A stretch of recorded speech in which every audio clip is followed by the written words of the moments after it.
বিহারের নির্বাচন আজকে দেখলেন, এক্ষেত্রে এ রাজ্যে কতটা প্রভাব পড়বে? বিহারের নির্বাচন তো আপনারা দেখলেন।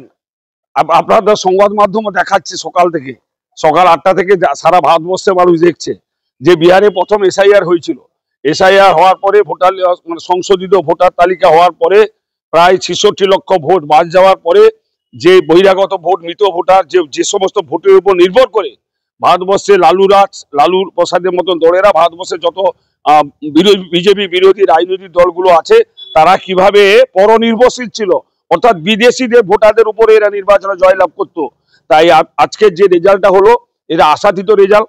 আমরা জয়লাভ করব, আমরা নিশ্চিতভাবে ভারতীয় জনতা পার্টির কার্যকর্তারা এটা আশা করছিলেন, কিন্তু 200-র বেশি আসন পেয়ে আমরা জয়লাভ করব এটা আমরা কখনো ভাবতে পারিনি।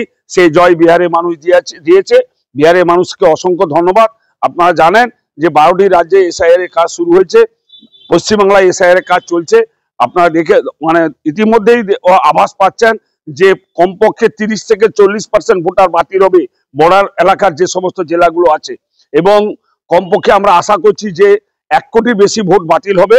তারপরে 2026-এ এপ্রিলে যে নির্বাচন হবে, সেই নির্বাচন বিহারের মতো রেজাল্ট নিয়ে 294 আসনের মধ্যে 250-এর বেশি আসন নিয়ে ভারতীয় জনতা পার্টি ক্ষমতায় আসবে।